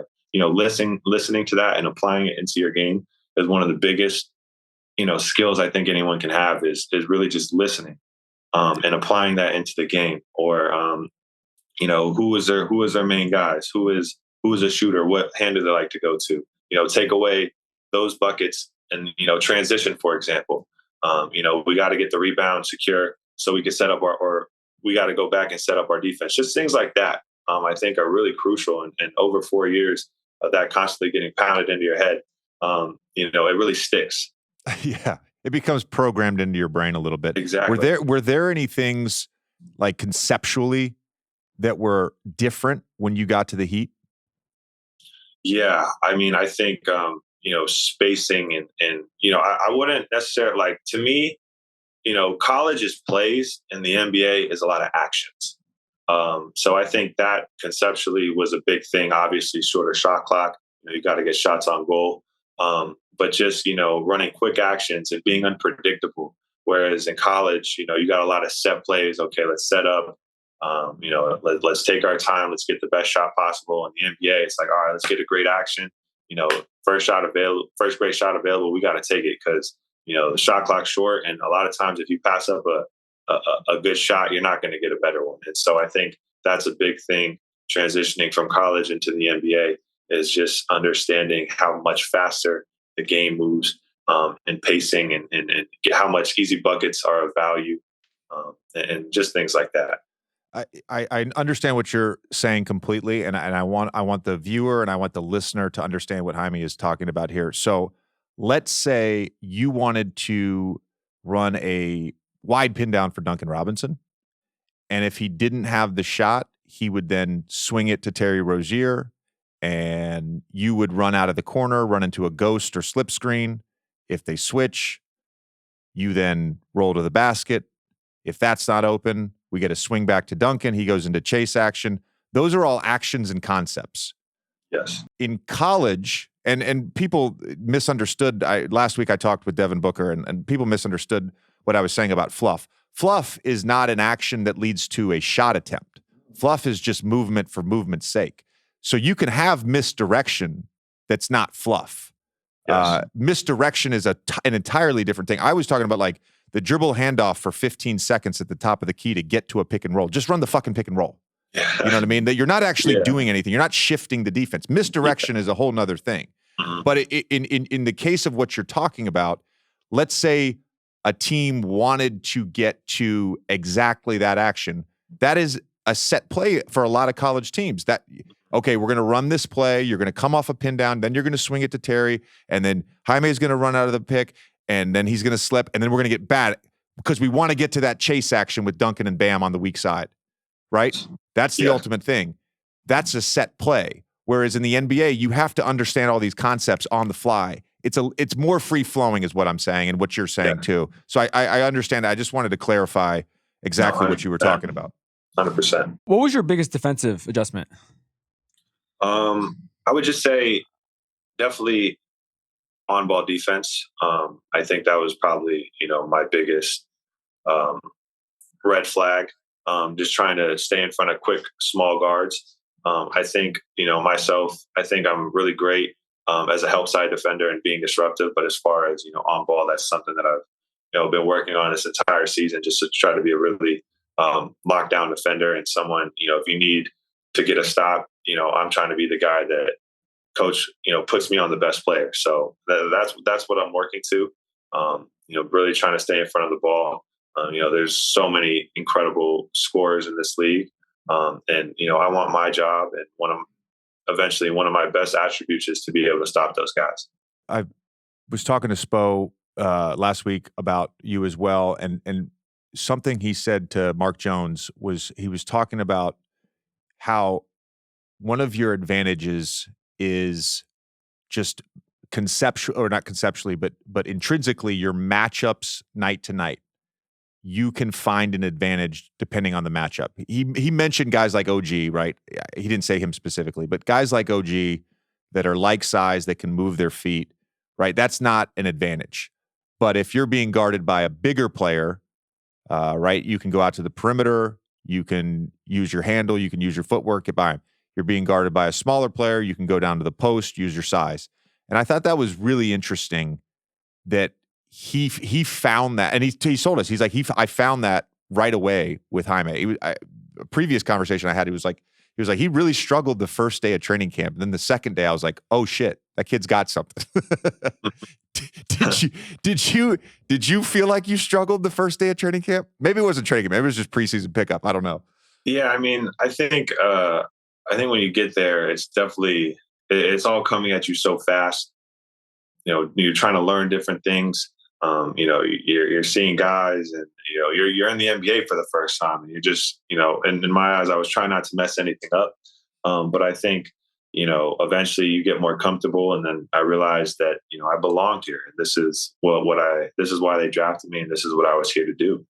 So I guess as the time went on, I just became more comfortable. And as far as, trying to find an advantage, I think it's the most important thing is just trying to find, or taking what the defense gives you. I think that's the biggest thing, and trying to slow the game down as much as possible to try to find advantages in any way I can. There's been a really fun national campaign for Hotels.com, not a pod sponsor, giving you a free shout out, Hotels.com. But it's been a fun campaign. Nikola Jokic and Peyton Watson had a commercial. You and Jimmy have a commercial. There's a comedic element to it. How did that commercial come about? Was that Jimmy just taking care of his rook? Yeah, I mean, they had told me about the commercial. They told me that Jimmy was going to be in it. I think they came to both of us and thought it was going to be a great idea. It was in Los Angeles. We got it done in a day. So it was kind of before training camp, preseason. I think it was just after Summer League when it happened. We got to spend the day together, learned a lot. And, we've had a great relationship ever since. Your favorite Jimmy story? I mean, I would just say one of the things that just threw me off guard is, like, I think it was maybe like the second or third game. We're getting ready, and he's like playing Ed Sheeran to get himself, I don't know, get him hyped up, calm down. I don't know, but I just thought that was hilarious. Usually in a locker room, everyone's playing like usually to get him hyped up, but he's playing like the sad Ed Sheeran song in the locker room, just blasting it. It just really threw me off guard. That's amazing. Tommy, I think we should get to the draft. On that note, let's get to the draft. Before we begin, we wanted to give a shout out to New Era, the official cap of the NBA, and now the official headwear of Old Man and the Three. You can support your favorite team by wearing the same caps that the players do. Shop headwear and apparel and get 10% off when you go to neweracap.com. Use code OLDMAN at checkout. That's 10% off your order using promo code OLDMAN. Some exclusions apply. And visit neweracap.com/OM3 if you want to see Tommy and my favorites. Tommy's wearing a New Era cap right now. All right, Tommy, what is the draft topic? So we're drafting fictional villains. Fictional villains. Jaime, you start, and then we snake it. Yeah. And by snake it means you start, Tommy goes, I get 2, Tommy goes, you get 2, Tommy goes, I get 2. Like, we'll eventually all get to 5. All right. So I guess for my first pick in this draft, I'm going with Thanos. Ooh. It's a great pick. Yeah, I've no easy first round pick. It's a little upset you took it. Smart. Yeah, sorry about that. Smart. Good way to start. I figured if you didn't draft that, Tommy, he always bullshits the first pick. So I would end up with Thanos, and then another great villain, and I would have the leverage to start the draft. He's made no picks. I mean, he's cocky. You threw me off here. Good pick. All right, I'm going to go with the Joker. Taking him off the board. Joker from the Dark Knight. Joker from the Dark Knight. Heath Ledger's Heath Joker. Ledger's the Joker. You know, I had him on my list. Do you think you could make an argument that the Joker was actually a hero? I would like to hear you make the argument. I don't think I personally could make that argument, but you're welcome to. Well, I mean, to a certain crowd of people, he was promoting anarchy, right? Fuck the man. I don't know if I'm allowed to cuss for New Era. Couldn't you make that argument about any villain if you really tried to? Isn't that what makes them interesting? Yeah, I think that's what makes him a great villain, though. Yeah. It makes them captivating. And the performance, you can't look away. You want him on the screen, even though he's doing horrible things. Well, my first pick, he's referenced in the movie as pure evil, right? So there's some of these villains are not necessarily pure evil. But you know who is pure evil? Anton Chigurh. It's on my list. From No Country for Old Men. It's on my list. Great. That's a great first pick. Have you seen that? Yes, I have seen that. It's great. It's great. Yes. There's that's an unimpeachable pure evil. There's no argument that he's heroic in any way. Yeah. All right. There's a few more I want to take with this second pick, but I'm going to just get this off the board because he's going to get drafted. I'm going to go with Darth Vader. Oh, it's a great one. Okay. Yeah, it's a good start, Tommy. Obvious. Even though I don't have Thanos. Obvious. All right. Well, if we're going to go with the obvious route, I'm taking Voldemort second just to have him. Okay. Oh, you guys are taking all my picks, man.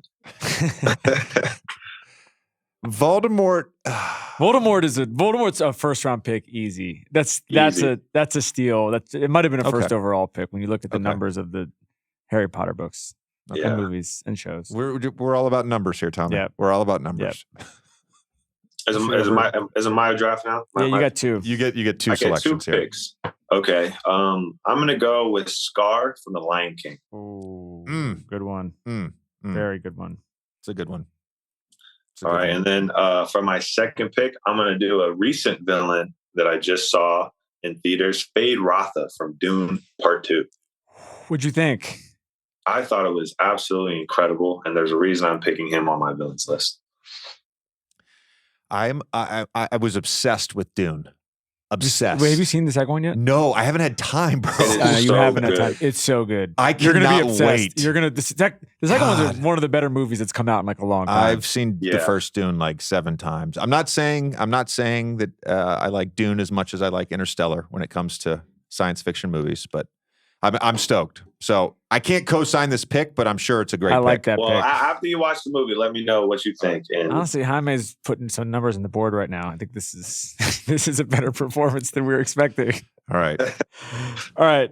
Third, I'm going to go Norman Bates, Psycho.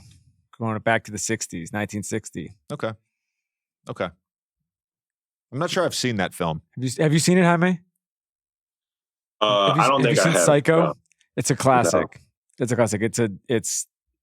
I know the film. I know it's a great film. Bored on a road trip, I'd say you should watch it on a plane. I'd say you should watch it in a hotel room in a boring city. He's a quintessential villain. All right. I like it. Man.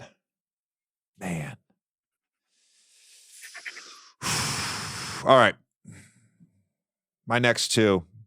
I've got one that's comedic, but I'm my next two. I'm gonna go with Agent Smith from the Matrix movies. I'm gonna go with Agent Smith, and then I'm gonna go with Calvin Candy from Django Unchained. Ooh. Wow. Ooh, that's a good one. Yeah.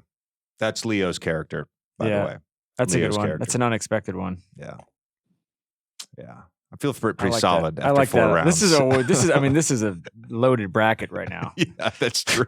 I might true. I might tank myself. This is the draft class of 96. Calvin Candy's a good one because he's another one that's unimpeachably evil. Yes. There are no redeeming qualities. All right, this might lose me. Ryan Cohen may knock me off for this one being in a top 5, but my 4th pick, I'm going to go Scooter McGavin. Happy Gilmore. Wow. He's a villain. There's no arguing it. He is the antagonist of that movie. He's completely the villain in that movie, and from the beginning to the end. But he's another one you can't look away. Like he's one of the great parts of that movie. Is he a villain or is he a douche? He's the villain. He's happy. I know. He buys his grandma's house. I know. He's Jaime. What do you think? He's definitely a villain. He's definitely a villain. Yeah. He's not a villain on the scale of what we're talking about. He doesn't murder anybody, but right. All right, you got 2. All right, I got 2. I'm going to go with Hannibal Lecter. God, that was going to be my fucking last pick. Hannibal Lecter, and I'm going to go with my last pick. I'm going to do another Marvel character, but I love him. I'm going to go with Loki. Okay. I have a soft spot for Loki, so I would argue with that one, but let's hear the argument. He isn't a villain, or he is? I mean, I just have a soft spot. He has his moments. JJ likes he has his moments. But he likes some villains. He likes some villains when they're captivating. He's a soft spot for interesting villains. Yeah. All right, that's a really good draft, Jaime. It's a good draft. All right, I need to close it out. I guess once you get into the history of Loki, the family history, and understanding where his anger and betrayal comes from, understand it. You just I empathize to a degree with Loki. I don't necessarily empathize with him and Hannibal Lecter. Isn't some of this though creative choices about what they choose to emphasize? Because if you were to get into Hannibal Lecter's background, maybe you would emphasize with him. Okay. Fair. All right. My last one. I think this is good value in the 5th round. Maybe not the same caliber of villain of what we're talking about, but I'm going to go Miranda Priestley in Devil Wears Prada. Oh wow. Okay. Mix it up a little bit. Wow. So we've got Joker, Voldemort, Norman Bates, Scooter McGavin, Miranda Priestley. Yeah. Okay. All right. Jaime, I really want to stay on theme because anytime we draft anything movie related, I have to get an Interstellar reference in. Okay. So I'm very tempted after you chose Hannibal Lecter. I do want to win this draft. I want to be clear, Ryan Cohen, who judges our drafts. I do want to win this draft. I'm very tempted to draft Time from Interstellar. Wow. That's I'm very tempted. Interstellar is my favorite movie of all time. Whoa. Are you serious? Whoa. Oh my God. Interstellar is my favorite movie of all time. How did we not know this until just now? This is a huge. You just became my favorite player. You just became my favorite player. How many times have you seen it, Jaime? More times than I can count. Like a lot. You guys are. This is. You guys are like separated at birth. This is crazy. We've had no other players who've come on the show in 3.5 years of doing this who have had any. Who was the rapper that we had on just to talk Interstellar? Lil Yachty. Lil Yachty, yeah. Lil Yachty, big Interstellar guy. He only talked about Interstellar. He didn't talk about anything music related. Oh, that movie is absolutely incredible. God, we're so far down this. I might have to choose it. I don't want to choose it though. I'm not going to choose Time. Okay. I said I'm going to get one comedic one in there. I'm going to choose Sack Lodge from Wedding Crashers. Bradley Cooper's character. Mm-hmm. Yeah. Great pick. I mean, anyone that would cheat on Rachel McAdams. Yep. I mean, come on now, bud. Yep. Yeah. Come on now. Facial expressions. He's a great comedic villain. Yep. This is tough. This is I know. a loaded draft. It's a loaded draft. Ryan's got his work cut out for him. I feel like you guys. I went a very different direction than you guys. But You went big. Yeah. yeah. Well, when you said movie villains, I was like, okay, like are these? I guess the protagonist, antagonist. So I guess yeah. Jaime, this has been great, man. I appreciate it. Tommy appreciates it. We appreciate it. Thank you. Yeah. Thank you for having me.